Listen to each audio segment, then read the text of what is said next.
नमस्कार दोस्तों, AD civil service में आपका स्वागत है।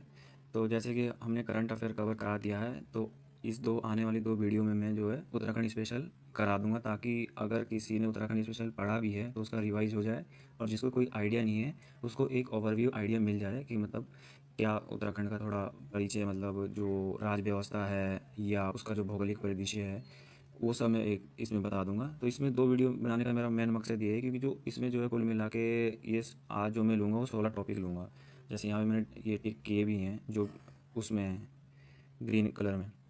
तो जो मैं स्टार्टिंग के जो ये वाले टॉपिक हैं ये और यहाँ तक मैं लूँगा, क्योंकि इसके बाद वाला जो है ना टॉपिक वो थोड़ा लेंदी भी है और इसमें थोड़ा करेक्शन भी मेरे को करना था, और जो बजट वाला भी है उसमें थोड़ा मेरे को एडिशन करना है।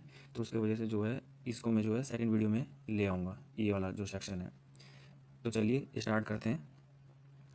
तो जैसे जो पहला टॉपिक है कि उत्तराखंड का एक बेसिक परिचय, मतलब क्या क्या, मतलब क्या क्या है उत्तराखंड के बारे में एक बेसिक परिचय। तो जैसे आप देखो कि भी थोड़ा बहुत, अगर जिसने उत्तराखंड पढ़ा है उसको आइडिया ही होगा ही कि उसका कुल क्षेत्रफल कितना है। कुल क्षेत्रफल लगभग ये 53,483 वर्ग किलोमीटर के आसपास है, जो कि कुल इंडिया के क्षेत्रफल का कितना है ये 1.69%। ठीक है। तो आप इसका थोड़ा सा देशांतर दे सकते हो कि देशांतर क्या है।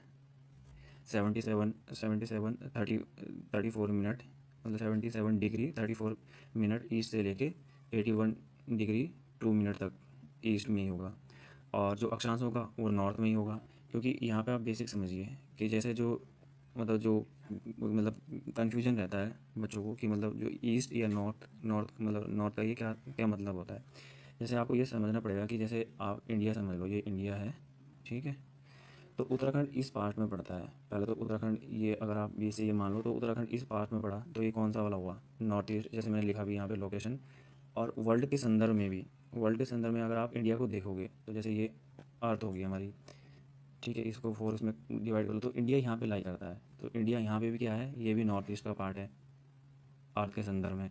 तो यहाँ पे जो भी आएगी, जैसे जो देशांतर आएगी तो देशांतर ईस्ट ही होगी, और जो अक्षांश होगी वो नॉर्थ ही होगी, क्योंकि जब इंडिया जो है लाई कर रहा है नॉर्थ वाले में और नॉर्थ ईस्ट में लाई कर रहा है, तो जो देशांतर होगा वो ईस्ट वाली होगी और जो अक्षांश होगा वो नॉर्थ वाली होगी।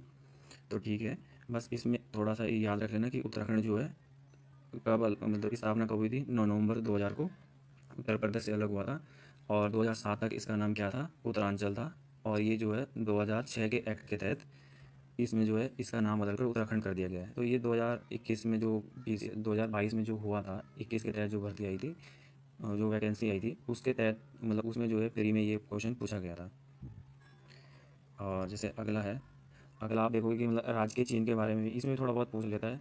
तो एक ओवरव्यू आइडिया ले लीजिए थोड़ा बहुत, जैसे कि ये कि राजकीय मछली क्या है, स्वर्ण महासीर है, गोल्डन महासीर। देखा भी होगा आपने, अगर यूपीएससी का आपने प्रीवियस ईयर देखा होगा तो बहुत बार पूछा है यूपीएससी ने, 1-2 बार लगभग पूछा ही है महासीर के बारे में। तो आप प्रतीक के बारे में देख लीजिए। मतलब प्रतीक इसमें ज़्यादा तो नहीं है, कि जैसे आप यहाँ पे देखोगे, ठीक है, ये देख लीजिए कि एक तो जो जो ये है कि ऐसा सर्कल रहता है इसके अराउंड, ठीक। और उसमें क्या है कि बीच में जो है आप जो ये दिखा रहे हैं 1 और 2 और ये तीन जो है पर्वत श्रेणियाँ हैं। मतलब ऐसे डायरेक्ट क्वेश्चन पूछ सकता है कि कितनी पर्वत श्रेणियाँ उसमें हैं। और जो ये 4 लहरें दिखाई जा रही है, 1 2 3 4, ये क्या है, गंगा की धारा दिखाई गई है। और ऊपर यहाँ पे जो है अशोका लाट है जो मैंने लिखा भी है, और इसी के नीचे यहाँ पे सत्यमेव जयते लिखा हुआ है, ठीक है। और फिर अगला, जैसे जो ये तो मैंने बता ही दिया। फिर जो राजकीय गीत है वो उत्तराखंड देवभूमि मातृभूमि शतशत वंदन अभिनंदन। तो ये तो ठीक है, ऐसा मुझे लगता नहीं पूछेगा, बट ये पूछ सकते हैं कि रचयिता कौन थे। नैनीताल निवासी हेमंत बिष्ट है, ठीक। और संगीतकार कौन है, नरेंद्र सिंह नेगी। और ये बस ये याद रखना कि जो ये गीत है ये त्रिभाषी है। इनके जो सात में से जो पहले जो तीन तीन पद है वो हिंदी में है, और जो अंतिम 4 पद है वो गढ़वाली में है, और उसके बाद जो है कुमाऊनी में है। तो ये 2006 से जो है हमारा जो उत्तराखंड का जो है राजकीय गीत है। प्रतीक के बारे में मैंने आपको पढ़ा ही दिया है ऊपर वाल में। और यहाँ पे जो राजभाषा है वो हमारी 2 है, हिंदी और संस्कृति। हिंदी और संस्कृत को जो है 2010 में ऐड किया गया है, ठीक है। अब अगले में आ जाइए। जैसे कि जो ये राजकीय राजकीय वाद्य यंत्र कौन है, ढोल है। 2015 में इसको ऐड किया गया है। राजकीय पशु कस्तूरी मृग है। और इसकी मैं PDF प्रोवाइड करा दूंगा आपको डिटेल वाइज, जो मैंने हाईलाइट करा है उसी को पढ़ लेना। और अगर आपको थोड़ा पढ़ने में बोरियत फील हुए तो डायरेक्ट कान में ईयरपल लगा के मेरी वीडियो सुन लेना, काम बन जाएगा। ठीक है, अगले जो है जो राजकीय वृक्ष है वो क्या है, ब्रांस है। इसके बारे में UPSC ने भी 1-2 बार क्वेश्चन पूछा है, तो याद रख लेना थोड़ा। और इसके ये याद रख लेना कि कहाँ से कहाँ तक मिलता है। लगभग ये मतलब शिवालिक से लेकर बृहद हिमालय तक मिलता है। और हाइट के अनुसार जो है इसकी जो कलर है पुष्प वगैरह का वो चेंज होता रहता है। और रात की जो पक्षी है वो हिमालयन मोनाल है। और इसमें याद रख लेना जो फुटबॉल है वो हमारा राजकीय खेल है। और ये 2011 में ऐड किया गया था। ठीक है, तो आप सभी के लिए जो मेरी वीडियो देखोगे वो मेरे को कमेंट में लिख के बताना कि इंडिया का राष्ट्रीय खेल कौन सा है। जैसे उत्तराखंड का जो राष्ट्रीय खेल है वो फुटबॉल है। ठीक है, जैसे अगला है, मतलब है भी या नहीं भी, अगर आपको पता है कि है तो उसको भेज देना कमेंट में, अगर नहीं है तो भी बताना। जैसे अगला है जो जो राज की तितली है वो कौन है, सामान्य मोर, मतलब कॉमन पीकॉक बोलते हैं इसको इंग्लिश में, याद रख लेना। राज की पुष्प ब्रह्मकमल है। ठीक है, अब अगले वाले में आ जाइए। आपने ये पढ़ा ही होगा कि उत्तराखंड में जो है 2 मंडल है। एक तो है कुमाऊं मंडल, एक है गढ़वाल मंडल। सॉरी। तो इसमें 2 मंडल में जो है कुमाऊं मंडल और गढ़वाल मंडल है। कुमाऊं मंडल में जो है 6 ज़िले आते हैं। अगर आप उत्तराखंड उसके कुमाऊं के तहत जो है 6 ज़िले आते हैं, जिसमें से जो है उधम सिंह नगर, चंपावत, नैनीताल, पिथौरागढ़, अल्मोड़ा और बागेश्वर है। और जो गढ़वाल में जो है वो 7 ज़िले आते हैं, उत्तरकाशी, टिहरी गढ़वाल, देहरादून, पौड़ी और हरिद्वार, चमोली और रुद्रप्रयाग। तो इसमें जो एरिया वाइज डिफरेंस है, मतलब जैसे यहाँ पे देखा, ये जो ये ब्लैक ब्लैक में है ये जो है कुमाऊं हिमालय है, कुमाऊं मंडल है। और जो इधर वाला है ये गढ़वाल मंडल है। तो जो गढ़वाल मंडल है वो लगभग 60.67 जो है पूरा जो उत्तराखंड का एरिया है उसको कवर करता है। और जो कुमाऊं मंडल है वो 39.33% कवर करता है।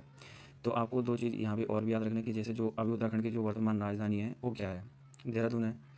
बट जब उत्तराखंड बन रहा था, उत्तर प्रदेश से अलग हो रहा था, तब जो है मुलायम सिंह यादव की सरकार थी, तब उन्होंने जो है एक कमेटी गठित की थी 1993 में। कौन, रमाशंकर कौशिक समिति। तो उन्होंने जब राज्य का निर्माण कैसा होगा, क्या क्या जिले इंक्लूड होंगे और राजधानी क्या होगी, तो उसने जो है गैरसैंण को राजधानी बनाने के लिए सहमति दी थी।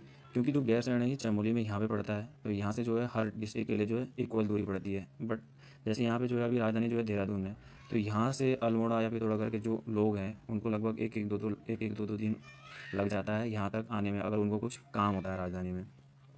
तो उस टाइम जो है जो देहरादून है, याद रखना वो अस्थायी राजधानी है। लेकिन हालांकि हाल फिलहाल में जो है गैरसैंण को 2020 में ग्रीष्मकालीन राजधानी घोषित कर दी गई है उत्तराखंड की। तो इसमें ये भी याद रखना कि जो है मात्र 2 ही ज़िले हैं जो मैदानी है, हरिद्वार और यूएस नगर मतलब उधम सिंह नगर। ठीक है, और जैसे आप देखोगे यहाँ पे जो उत्तराखंड की जो पॉलिटी है, इसमें एक ओवरव्यू आइडिया है, आपको ज़्यादा डीप में नहीं मिलेगा। ज़्यादा डीप में जो है मतलब मैंने कोशिश की है कि मैं एक समराइज़ तरीके से जो है आपको वीडियो प्रोवाइड कर सकूँ। अगर आपने इसी को भी अच्छे से कर लिया, और PDF में दे ही दूंगा टेलीग्राम पे, तो मान के चलिए आप क्वेश्चन अगर टैकल नहीं कर पाओगे तो एलिमिनेट ज़रूर कर पाओगे एक आधा ऑप्शन, वो भी आपके लिए काफ़ी हेल्पफुल रहेगा एग्ज़ाम हॉल में। तो जैसे अगला जो है उसमें है कि जैसे अभी जो वर्तमान में विधानसभा में कितनी सीटें हमारी 70 है, जिसमें जो है 13 जो है SC के लिए रिजर्व है और 2 ST के लिए। मैक्सिमम सीटें जो SC की जो है कहाँ है, वो हरिद्वार में है, 3 सीटें हैं। और जो ST की 2 सीटें हैं वो एक तो नानकमत्ता में जो US नगर में, एक चकराता जो कि देहरादून डिस्ट्रिक्ट में है। ठीक है, तो वर्तमान में जो राज्यपाल है वो कौन है, गुरमीत सिंह। और राज्य के मुख्यमंत्री तो बताइए, पुष्कर सिंह धामी। और जो लोकसभा में जो है हमारी 5 सीटें हैं, वो कहाँ कहाँ से हैं, टिहरी गढ़वाल, अल्मोड़ा, नैनीताल और US नगर और हरिद्वार। तो अल्मोड़ा की जो सीट है वो रिजर्व है किसके लिए, SC के लिए, याद रखना, लोकसभा में। और जो वर्तमान में है वो 70 सीटें हैं। पहले कितनी थी, पहले आपको याद ही होगा, पहले जो है 71 थी, एक नॉमिनेटेड होता था। लेकिन अब क्या कर दिया गया है कि जो 104वां संविधान संशोधन हुआ था उसके तहत जो है हटा दिया गया था, क्योंकि इसमें भी शायद एक एंग्लो इंडियन था उत्तराखंड में, तो उनको एबोलिश कर दिया है जो नॉमिनेट होते थे मेंबर। ठीक है, तो यहाँ पे वही वही है जो मैंने आपको ऊपर बताया कि शीतकालीन राजधानी देहरादून और ग्रीष्मकालीन कौन है, गैरसैंण है। जो वर्तमान में जो ऋतु खंडूरी भूषण है वो उत्तराखंड में विधानसभा के अध्यक्ष है। ठीक है, और ये तो मैंने करंट अफेयर में करा ही दिया था कि जो उत्तराखंड उच्च न्यायालय की जो नवीन नियुक्त जो मुख्यमंत्री है सॉरी मुख्य न्यायाधीश है जस्टिस कुमारी रितु बारी बनी है और ये पहली है। और उत्तराखंड सरकार ने जोशीमठ का नाम बदल के क्या रख दिया है, ज्योतिर्मठ। और कोसिया कोसिया कोटाली का नाम बदल कर क्या रख दिया है, कैंचीधाम। तो जोशीमठ तो न्यूज़ में काफ़ी है ऐसी भी, तो जोशीमठ से रिलेटेड जो भी कुछ इन्फॉर्मेशन आती है उसको याद रख लीजिए क्योंकि वो हमारे लिए इंपॉर्टेंट हो जाता है। तो ज्योतिर्मठ नाम रख दिया गया है।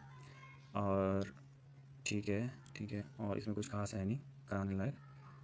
हाँ, अब इसमें देख लीजिए कि उत्तराखंड का जो भौगोलिक परिचय है इसमें थोड़ा बहुत याद रख लीजिए कि जो जैसे यहाँ से आप देख लीजिए, इसमें लिखा है भी है साफ साफ। जैसे यहाँ से जो उत्तराखंड, पहले आप देख लीजिए इंटरनेशनल बॉर्डर कहाँ कहाँ से लगती है इसकी, उत्तराखंड की। तो इंटरनेशनल बॉर्डर जो है एक तो चाइना से लगती है। चाइना से अगर आप देखोगे ऐसे तो चाइना से जो है बहुत कम वो लगती है सीमा इसकी। जो लगती है वो तिब्बत से लगती है। तिब्बत हाल ही में जो है काफ़ी न्यूज़ में रहा है क्योंकि जो यूएस डेलीगेशन आया था, नैन्सी पेलोसी वगैरह, उन्होंने इस तिब्बत को जो है, तिब्बत के मुद्दे को जो है दोबारा उठाया है। तो जो चाइना में से, जैसे आपने जो चाइना लिखा है, ये यहाँ पे लिखा भी है तिब्बत से संलग्न है। तो तिब्बत से लगभग 300 किलोमीटर लगती है हमारी, और जो मात्र जो 50 किलोमीटर है वो चाइना से लगती है, जो वर्तमान चाइना है। हालांकि हमने जो है एक्सेप्ट कर लिया था 1954 में कि जो तिब्बत है वो चाइना का पार्ट है। तो बाय डिफ़ॉल्ट हमें कहना पड़ेगा कि जो जो जो उत्तराखंड की जो सीमा है वो जो है चाइना के साथ लगती है 350 किलोमीटर, और जो नेपाल के साथ है वो लगभग 250 किलोमीटर के, 275 किलोमीटर के आसपास नेपाल से लगती है। तो नेपाल से भी जो है तीन तीन ज़िले लगते हैं। कौन कौन से हैं, यूएस नगर, चंपावत और पिथौरागढ़। और उससे भी चाइना से भी 3 लगते हैं, पिथौरागढ़ और चमोली और उत्तरकाशी। ठीक है। अब जैसे आप देखोगे कि जो जो यहाँ पे जो ये वाला पॉइंट है ट्रांजैक्शन में, तो यहाँ पे जो है चाइना, नेपाल और इंडिया के बीच में जो है इसको लेके तनातनी बनी रहती है इस जंक्शन को लेके। जैसे हाल ही में अगर आपने न्यूज़ पढ़ी भी होगी तो जैसे दो तीन तीन दर्रे थे वहाँ पे, लिपू लेक और लिम्पियाधुरा, और एक दूसरा था कोई सही धर्मा धर्मा धर्रा था शायद। तो इसको जो है नेपाल ने क्या कर दिया था, अपने नेशनल मैप में इंक्लूड कर दिया था। तो इसमें जो है भारत ने आपत्ति जताई थी। ठीक है। और जैसे इसमें मैंने एक चीज़ और ऐड की है कि कौन से डिस्ट्रिक्ट कब बने हैं। तो इसमें आप थोड़ा थोड़ा ओवरव्यू रख सकते हो कि मतलब कब कब बने, अगर पूछ ले बाई चांस। जैसे जो है यहाँ पे जो है 1817 में कौन बना है, देहरादून बना है। और फिर जो इसके बाद जो है पौड़ी बना था कब, 1840 में। फिर जो है अल्मोड़ा 1891 में। फिर नैनीताल भी सेम ईयर में बना था, 1891 में। फिर अगर आप देखोगे कि 1960 में जो है 3 जिले बने हैं, कौन कौन से, उत्तरकाशी और चमोली और पिथौरागढ़। ठीक है। फिर 97 में भी 3 जिले बने हैं, एक तो है चंपावत, दूसरा है रुद्रप्रयाग, तीसरा है बागेश्वर। फिर जो अगला है टिहरी गढ़वाल, टिहरी जो है सबसे सबसे बाद में ऐड हुआ है कब, 1949 में, क्योंकि ये भारतीय रियासत थी तो ये ऐड ही जो है 1947 में हुई थी। तो बाय डिफ़ॉल्ट ये जो है इंडिया की जो है एक वो बन गया था, उत्तराखंड में एक डिस्ट्रिक्ट बन गया। और हरिद्वार जो है 1988 में ऐड हुआ है, और यूएस नगर जो है 1995 में ऐड हुआ है। तो एक क्वेश्चन यहाँ से एक और पूछता है कि जो ऐसा कौन सा डिस्ट्रिक्ट है जो सर्वाधिक डिस्ट्रिक्ट से लगा हुआ है, तो कौन है ये, पौड़ी। पौड़ी जो है कितने राज्यों से, कितने जिलों से लगा है, 7 जिलों से। यहाँ पे आप देख भी सकते हो, एक ये हो गया रुद्रप्रयाग, दूसरा चमोली, तीसरा टिहरी, चौथा देहरादून, पांचवा हरिद्वार, और छठा नैनीताल, और सातवां अल्मोड़ा। और जो सबसे कम है वो 2 है, एक तो है चंपावत, चंपावत नहीं सॉरी यूएस नगर है। एक तो लगता है ये नैनीताल से, दूसरा लगता है चंपावत से। और हरिद्वार भी 2 ही से लगता है, एक पौड़ी से लगता है और एक देहरादून से लगता है। ठीक है। ओके। बस आप एक काम करना कि इस लोकेशन को बस याद रख लेना, तो जब एग्ज़ाम में आएगा तो इसको मैप को ड्रॉ कर लेना, तो आप इजीली जो है क्वेश्चन को सॉल्व कर लोगे। हाँ, थोड़ा सा डेटा फैक्ट याद रख लो, जो जो यहाँ पे लिखा है कि जैसे उत्तराखंड क्षेत्रफल की दृष्टि से जो है देश का 18वां बड़ा राज्य है। कुल क्षेत्रफल मैंने बता दिया। पर्वतीय क्षेत्र कितना है इसमें, 86.7, और जो मैदानी क्षेत्र है वो जो है 13.93% है। तो क्योंकि जो है जो मैदानी राज्य है उसमें जो है मैदानी राज्यों में 2 ही आते हैं, एक तो आता है हरिद्वार, एक आता है यूएस नगर। तो ये मात्र 2 ही राज्य हैं जो कि मैदानी में आते हैं, और बाकी जो 11 सॉरी जिले में, और जो यहाँ पे जो 11 जिले हैं ये जो है पर्वतीय में आते हैं। ठीक है। और जो एरिया वाइज अगर देखना है कि सबसे बड़ा कौन सा है, तो चमोली सबसे बड़ा है, फिर उसके बाद उत्तरकाशी है, फिर पिथौरागढ़ है, और सबसे छोटा चंपावत, फिर रुद्रप्रयाग, फिर बागेश्वर। ठीक है, और ये वाला पार्ट थोड़ा सा इंपॉर्टेंट हो जाता है, इसको आप थोड़ा सही से पढ़ना, क्योंकि इस यहाँ से हर बार क्वेश्चन पूछता है। पिछले बार भी पूछा था कि जो उत्तराखंड में जो है हिमालय श्रेणी का विभाजन कैसे कैसे है।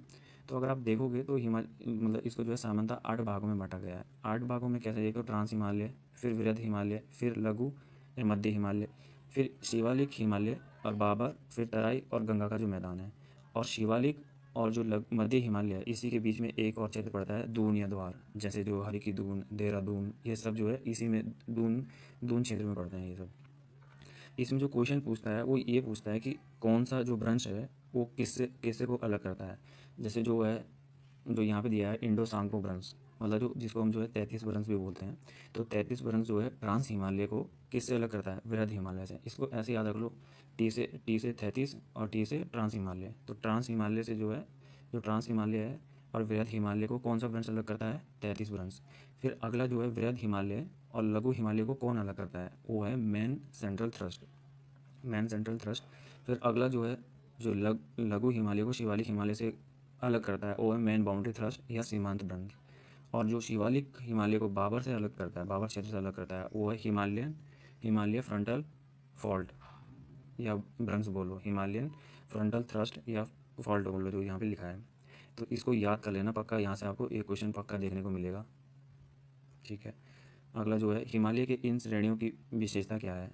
तो इसमें देख लेना, पीडीएफ देख लेना कि इतना कुछ खास है नहीं यहाँ पे। मतलब इसी जो ऊपर मैंने बताया आपको, जो ये क्षेत्र बताया है ये वाले, इसी के बारे में जो है नीचे उसने वो दिया है, मतलब विस्तार से दिया है थोड़ा बहुत।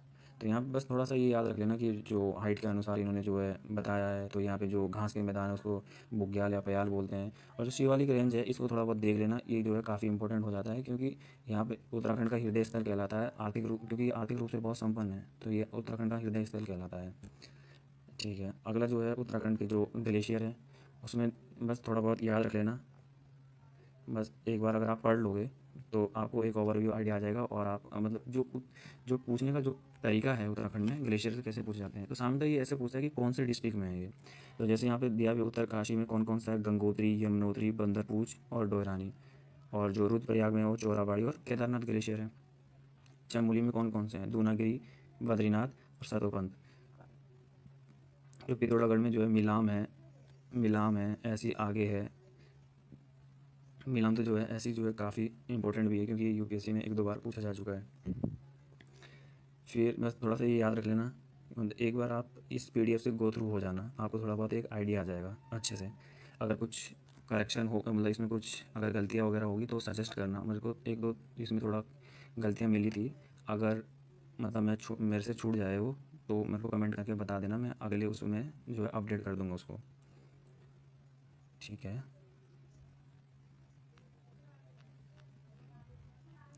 हाँ तो ठीक है, तो यहाँ पे थोड़ा सा ये याद रख लेना। जैसे यहाँ पे है कि जो गंगोत्री ग्लेशियर है वो उत्तराखंड का सबसे बड़ा ग्लेशियर है, और कहाँ है, ये उत्तरकाशी है। फिर यहाँ से कौन सी नदी निकलती है, ये तो आपको पता ही है, गंगा नदी या भागीरथी जैसे बोलते हैं हम। ठीक है, अगला जो है उत्तराखंड के जो प्रमुख पर्वत है याद रख लेना। बंदरपूछ कहाँ है, उत्तरकाशी में, ये तो आपको पता ही होगा। और जो उत्तराखंड की सबसे ऊंची चोटी कौन सी है, नंदा देवी, तो ये कहाँ पड़ती है, चमोली में पड़ती है। यहाँ पे इसने पिथौरागढ़ लिखा था, तो थोड़ा बहुत जितना हो सकता था मैंने करेक्शन कर दिया है। अगर कुछ गलती हो जाए तो उसको आप अपडेट कर देना या मेरे को कमेंट कर देना। और जो अगली है वो है कामेत, वो कहाँ पड़ती है, चमोली में। ठीक है, और उत्तराखंड की उत्तरकाशी में बंदरपूछ है, ये तो पता ही है हमें। और यहाँ से क्या निकलती है, यमुना नदी। ठीक है, तो यही जो हमने ऊपर करा है उसी के बारे में जो है इसमें थोड़ा डिटेल में दिया है।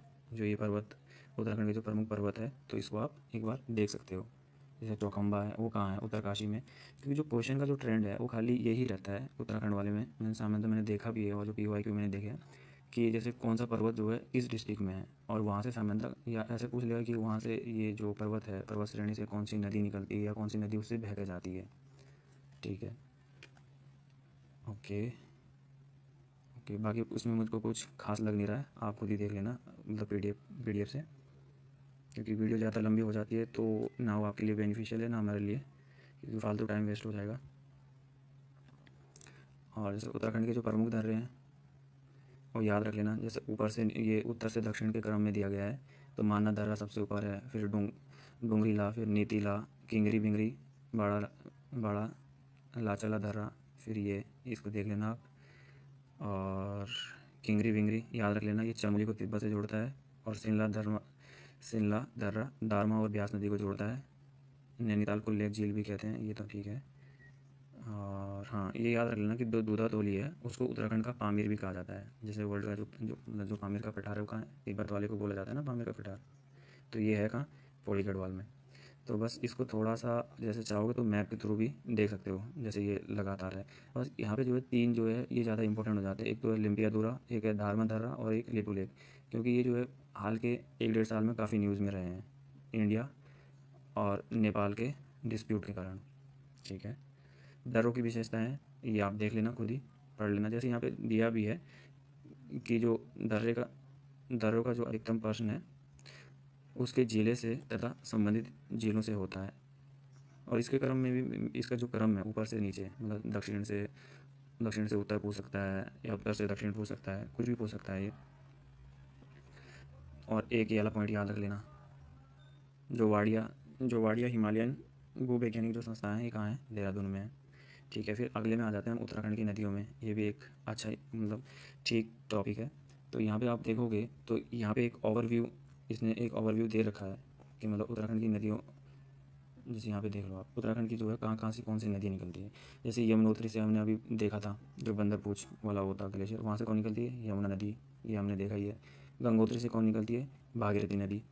और फिर यहाँ से जो बद्रीनाथ के आसपास जो सतोपंथ ग्लेशियर है, यहाँ से कौन निकलती है, अलकनंदा।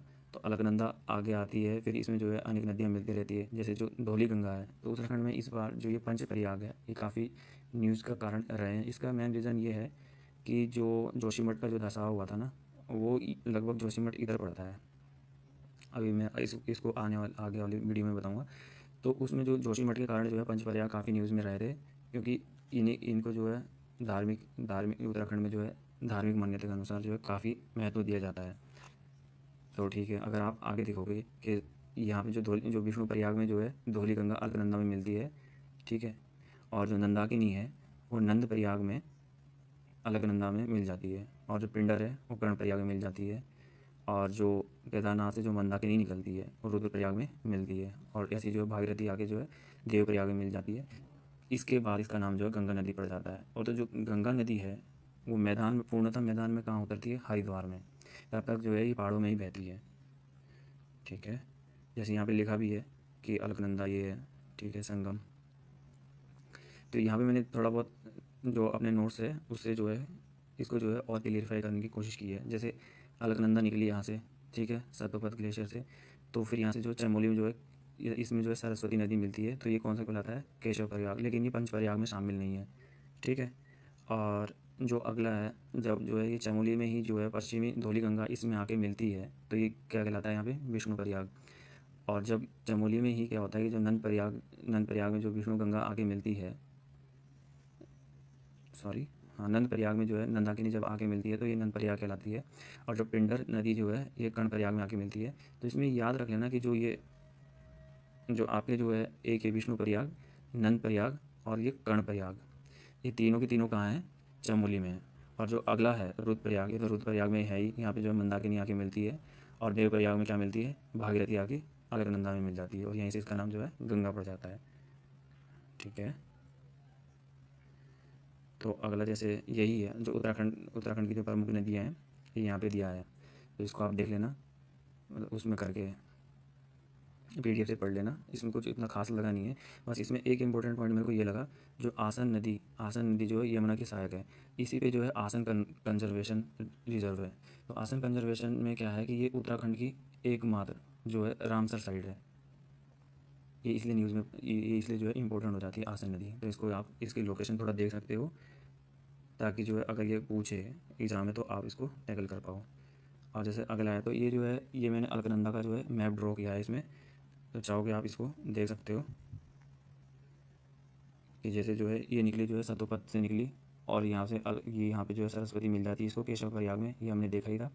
फिर इसी के जो है तट पे जो है आगे आके जो है बद्रीनाथ है, और फिर यहीं पे जो है ऋषि गंगा मिलती है। ये मेन जो है इसका बनाने का वो जो मेरा मकसद है वो ये है कि जो बीच में जो उत्तराखंड में जो ग्लेशियर लेक ब्रस्ट हुआ था वो यहाँ पे हुआ था। कहाँ पे? ये यहाँ पे धौली गंगा, जो धौली गंगा जो पश्चिमी गंगा है इसके पास, सॉरी इसके पास धौली गंगा में नहीं, ये जो ऋषि गंगा है यहाँ पे जो है ऋषि गंगा, ये जो तपोवन हाइड्रो पावर प्रोजेक्ट है वो चल रहा था। तो जो ऋषि गंगा में जो है वो ग्लेशियर लेक जो है आउटब्रस्ट हुई थी। तो यहाँ पे जो है काफ़ी जो है लोगों की जाने भी गई थी और काफ़ी न्यूज़ में था ये। तो यहीं पे जो है रेणी गांव भी है जो कि चिपको आंदोलन से संबंधित रहा है। ठीक। तो Rishi Ganga power power project में ही वो जो उत्तराखंड में जो ग्लेशियर लेक आई थी, ग्लेशियर लेक आउटब्रस्ट हुआ था, उसमें जो है ये पूर्णतः जो है क्षतिग्रस्त हो गया था। और इसमें बोला गया था कि एस्टिमेटेड ये 2 से 3 साल जो है इसको साफ़ सफाई में ही लग जाएंगे। तो आप ये ध्यान रख लो कि जो धौली गंगा पे ही है, यही यहाँ पे जोशीमठ है विष्णु प्रयाग के पास में। तो जोशीमठ भी काफ़ी न्यूज़ में रहा है। ये ऐसे पूछ सकता है कि जोशीमठ जो है कहाँ पे अवस्थित है, तो ये याद रखना, ये धौली गंगा जहाँ पे अलकनंदा में जाके मिलती है, तो विष्णु प्रयाग उनके बीच में स्थित है जोशीमठ। और बाकी इसका जो ड्रॉ है वो याद रख लेना ऐसे। बाकी मैंने पढ़ाई दिया था कि नंदा के नहीं, नंद प्रयाग में, पिंडर जो है कर्ण प्रयाग में आके मिलती है। ठीक है। और ये भी जो है थोड़ा फैक्चुअल है, इसमें कुछ ज़्यादा पढ़ाने लायक है नहीं। कि उत्तराखंड की जो है प्रमुख, उत्तराखंड की जो झीलें हैं, ताल है, इसको आप बस ऐसे ही एक बार गो थ्रू हो जाना, ज़्यादा जो है टाइम मत देना इसमें, ताकि आपको जो है एक आइडिया मिल जाए कि कौन से डिस्ट्रिक्ट में जो है कौन सा ताल है।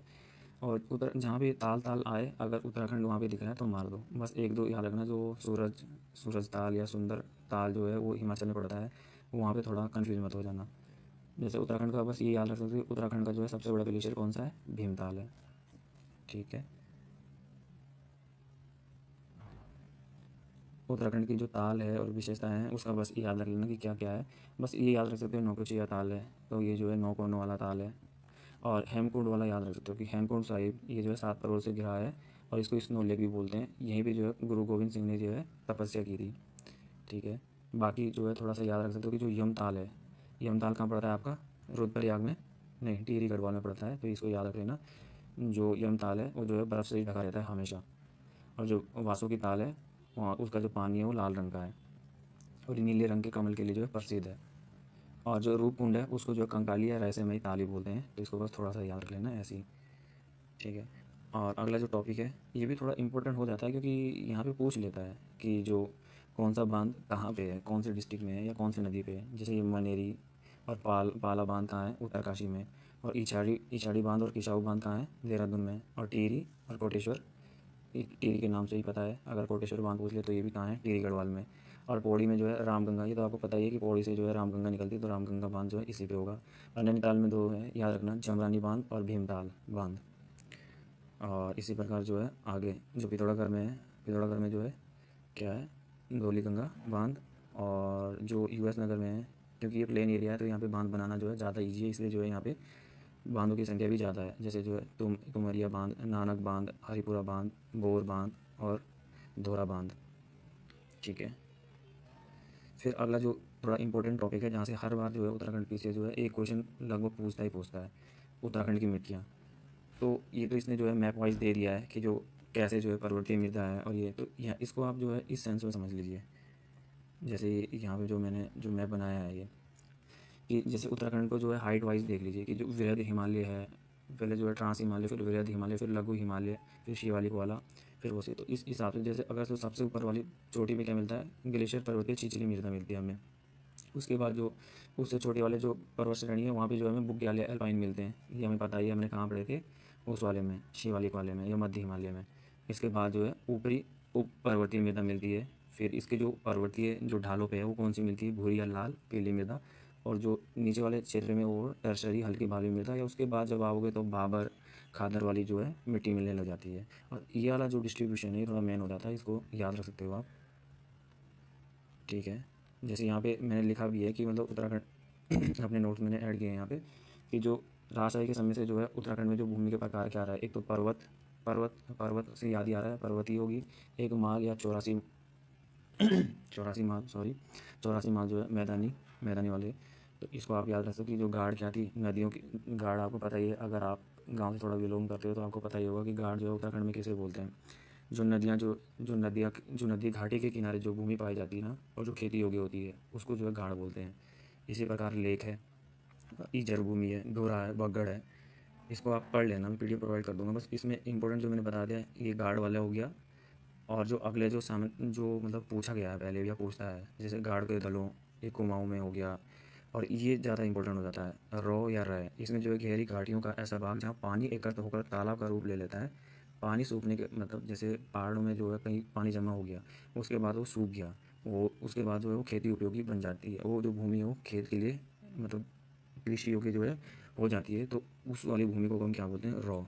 फिर अगली जो आती है तलाव, तलाव या तलाव। खेती हेतु जो है ये सबसे उत्तम भूमि होती है और सिंचाई सुविधा से ये युक्त होती है।